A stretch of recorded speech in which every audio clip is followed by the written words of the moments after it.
ਤੇ ਅੱਗੇ ਅਮਰਤਪਾਲ ਦੀ ਵਾਈਫ ਦੀ ਗੱਲ ਕਰੀਏ, ਉਸਨੂੰ ਰੋਕ ਦਿੱਤਾ ਗਿਆ, 에ਅਰਪੋਰਟ ਤੇ ਜਾਣ ਨਹੀਂ ਦਿੱਤਾ ਗਿਆ। ਕੀ ਹੁਣ ਯੂਕੇ ਜਾਵੇਗੀ ਜਾਂ ਅਸਾਮ? ਬਿਲਕੁਲ ਇਹ ਕੱਲ ਹੈਰਾਨ ਕਰਨ ਵਾਲੀ ਇੱਕ ਘਟਨਾ ਪੰਜਾਬ 'ਚ ਸਾਹਮਣੇ ਆਈ ਔਰ ਇਹ ਪੂਰਾ ਦਿਨ ਇਹਦੇ ਪਰ ਚਰਚਾ ਵੀ ਹੁੰਦੀ ਰਹੀ ਕਿ ਅੰਮ੍ਰਿਤਪਾਲ ਹੋਰੀ ਜਿਹੜੇ ਦੀ 18 ਤਰੀਕ ਤੋਂ ਭਾਲ ਕਰਦੇ ਨੇ ਜੀ, ਅਜੇ ਤੱਕ ਪਤਾ ਨਹੀਂਗਾ ਜੀ ਪੰਜਾਬ 'ਚ ਨੇ ਕਿ ਯੂਪੀ ਨੇ ਕਿ ਰਾਜਸਥਾਨ ਨੇ ਕਿ ਬਾਰਡਰ ਟੱਪ ਗਏ ਕਿ ਨਹੀਂ ਟੱਪੇ, ਨੇਪਾਲ ਕੰਨੀ ਲੰਘ ਗਏ, ਪਾਕਿਸਤਾਨ ਕੰਨੀ ਲੰਘ ਗਏ। ਬੜਾ ਪੁਲਿਸ ਖੂਬ ਲੱਗੀ ਹੋਈ ਹੈ ਲੱਭਣ ਕਿ ਹਾਂ ਜੀ ਅਸੀਂ ਬਸ ਨੇੜੇ ਪਹੁੰਚ ਕੇ ਸਾਡੇ ਨੇੜੇ ਹੀ ਹੈ ਸਾਰਾ ਕੁਝ। ਬੇਸ਼ੱਕ ਉਹਦੀਆਂ 2 ਵੀਡੀਓ ਤੇ ਇੱਕ ਆਡੀਓ ਵਾਲੀ ਹੋਵੇ, ਬੇਸ਼ੱਕ ਸੀਸੀਟੀਵੀ ਕੈਮਰੇ ਦੀ ਫੁਟੇਜ ਸਾਨੂੰ ਲੱਭ ਗਈ ਜੀ, ਸਾਨੂੰ ਆਵਾਜ਼ ਮਿਲ ਗਈ ਜੀ, ਸਾਨੂੰ ਲੋਕੇਸ਼ਨ ਮਿਲ ਗਈ ਜੀ, ਪਰ ਅਜੇ ਤੱਕ ਅੰਮ੍ਰਿਤਪਾਲ ਨਹੀਂ ਲੱਭਾ। ਪਰ ਇੱਧਰ ਉਹਦੀ ਧਰਮ ਪਤਨੀ ਜਿਹੜੀ ਯੂਕੇ ਦੀ ਵਾਸੀ ਆ, ਜਿਹੜੀ ਪੱਕੀ ਉੱਥੇ ਦੀ ਨਿਵਾਸੀ ਆ, ਤੇ ਉਹ ਫਰਵਰੀ 'ਚ ਪੰਜਾਬ ਆਉਂਦੀ ਆ ਤੇ ਆ ਕੇ ਅੰਮ੍ਰਿਤਪਾਲ ਨਾਲ ਆਨੰਦ ਕਾਰਜ ਕਰਨ ਤੋਂ ਬਾਅਦ ਉਹਦੇ ਨਾਲ ਵਿਆਹ ਦਾ ਜੀਵਨ ਸ਼ੁਰੂ ਕਰਦੀ ਹੈ। ਤੇ ਉਸ ਤੋਂ ਬਾਅਦ ਉਹ ਵਾਪਸ ਯੂਕੇ ਜਾਣ ਦੇ ਲਈ ਜਦੋਂ ਅੰਮ੍ਰਿਤਸਰ ਦੇ 에ਅਰਪੋਰਟ ਤੇ ਪਹੁੰਚਦੀ ਆ, ਬਕਾਇਦਾ ਬੋਰਡਿੰਗ ਪਾਸ ਰਿਲੀਜ਼ ਹੋ ਜਾਂਦਾ। ਉਹਦੇ ਬਾਵਜੂਦ ਵੀ ਉਸ ਨੂੰ ਇਮੀਗ੍ਰੇਸ਼ਨ ਵਿਭਾਗ ਤੇ ਪੰਜਾਬ ਪੁਲਿਸ ਵਾਲੇ ਅੱਡ ਕੱਢ ਕੇ ਪੁੱਛਗਿੱਛ ਲਈ ਲੈ ਜਾਂਦੇ ਨੇ ਤੇ ਲੰਮਾ ਸਮਾਂ 2.5-3 ਘੰਟੇ ਪੁੱਛਗਿੱਛ ਚੱਲਦੀ ਆ। ਜਹਾਜ਼ ਵੀ 1 ਘੰਟਾ ਲੇਟ ਹੋ ਜਾਂਦਾ ਤੇ ਆਖਰ ਜਹਾਜ਼ ਉੱਡ ਜਾਂਦਾ ਤੇ ਅੰਮ੍ਰਿਤਪਾਲ ਦੀ ਧਰਮ ਪਤਨੀ ਨੂੰ ਵਾਪਸ ਪਿੰਡ ਭੇਜ ਦਿੱਤਾ ਜਾਂਦਾ।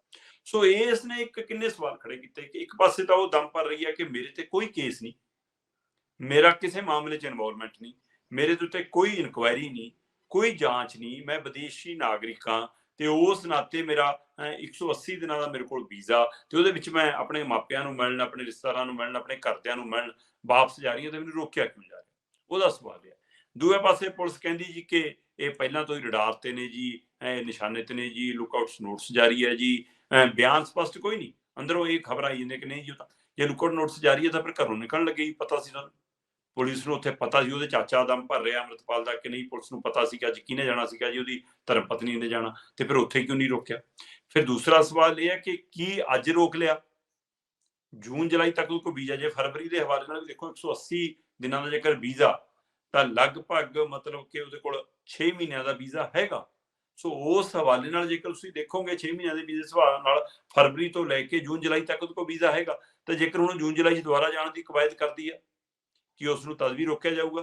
ਕੀ ਉਹਦੇ ਵਿੱਚ ਹੁਣ ਵਿਦੇਸ਼ੀ ਮਤਲਬ ਉਹਦਾ ਜਿਹੜੇ ਜਿਹੜੇ ਦੇਸ਼ ਦੀ ਨਾਗਰਿਕਤਾ ਹੈ ਉੱਥੇ ਦੀ ਸਿਸਟਮ, ਉੱਥੇ ਦੇ ਅਧਿਕਾਰੀਆਂ ਨਾਲ ਕੋਈ ਤਾਲਮੇਲ ਉਹ ਕਰੇਗੀ, ਜਾਂ ਇਸ ਸਮੇਂ ਦੇ ਦਰਮਿਆਨ ਹੀ ਕੋਈ ਨਵਾਂ ਮਾਮਲਾ ਪਾਉਣਾ ਹੈ ਜਾਂ ਆ ਜਾਣਾ ਸਾਹਮਣੇ, ਜਾਂ ਉਹਦੇ ਹਵਾਲੇ ਨਾਲ ਰੋਕਣਾ? ਹੁਣ ਇਹ ਵੱਡਾ ਸਵਾਲ ਹੈ ਕਿ ਅੰਮ੍ਰਿਤਸਰ 에ਅਰਪੋਰਟ ਤੋਂ ਯੂਕੇ ਦੀ ਉਡਾਨ ਭਰਨ ਦੀ ਬਜਾਏ ਉਹ ਅੰਮ੍ਰਿਤਪਾਲ ਦੇ ਪਿੰਡ ਤਾਂ ਵਾਪਸ ਪਹੁੰਚ ਗਈ, ਕਿ ਹੁਣ ਇੱਥੋਂ ਦੁਬਾਰਾ ਉਹ ਯੂਕੇ ਜਾਏਗੀ ਜਾਂ ਇਸ ਨੂੰ ਵੀ ਐਨਐਸਏ ਲਾ ਕੇ ਅਸਾਮ ਭੇਜਣਾ? ਇਹ ਵੀ ਚਰਚਾਵਾਂ ਖੂਬ ਚੱਲੀ ਜਾਂਦੀਆਂ ਨੇ। ਸੋ ਇਸ ਲਈ ਕਈ ਤਰ੍ਹਾਂ ਦੀ ਕਿਆਸਰਾਈਆਂ ਲਾਈ ਜਾਂਦੀਆਂ। ਕਹਿੰਦੇ ਕਿ ਦਬਾਅ ਬਣਾਉਣ ਦਾ ਤਰੀਕਾ ਸਰਕਾਰ ਦਾ, ਪੁਲਿਸ ਦਾ ਅੰਮ੍ਰਿਤਪਾਲ ਦੇ ਉੱਤੇ ਕਿ ਉਹ ਸਾਹਮਣੇ ਆ ਜਾਵੇ।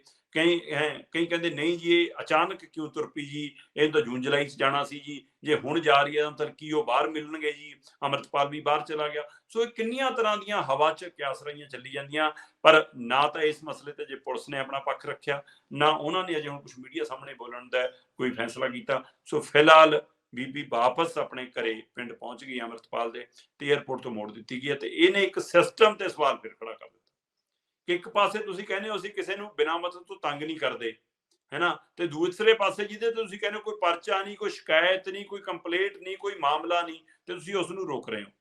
ਸੋ ਇਸ ਲਈ ਉਹ ਵਿਦੇਸ਼ੀ ਨਾਗਰਿਕ ਦੇ ਨਾਤੇ ਰੋਕ ਕੇ ਤੁਸੀਂ ਇੱਕ ਨਵਾਂ ਸਵਾਲ ਵੀ ਖੜਾ ਕਰ ਲਿਆ। ਸੋ ਇਸ ਲਈ ਇਹ ਸਿਸਟਮ ਤੇ ਪ੍ਰਸ਼ਾਸਨ ਤੇ ਸਵਾਲ ਵੀ ਹੈ। ਦੂਸਰਾ ਇਹ ਸਵਾਲ ਨਾਲ ਫਿਰ ਉਹ ਸਵਾਲ ਖੜਾ ਕਿ ਕੀ ਅੰਮ੍ਰਿਤਪਾਲ ਨੂੰ ਫਿਰ ਐਂ ਫੜਿਆ ਜਾਊਗਾ?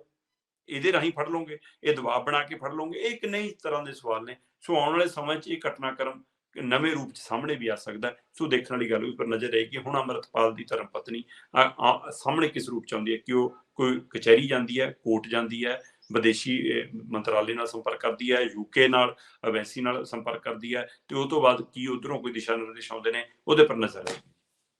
ਜੀ, ਜੀ, ਬਿਲਕੁਲ ਕਰਨਾ ਵੀ ਚਾਹੀਦਾ ਉਹਨੂੰ, ਕਿਉਂਕਿ ਉਹ ਭਾਰਤ ਦੀ ਨਾਗਰਿਕ ਹੀ ਨਹੀਂ ਹੈਗੀ।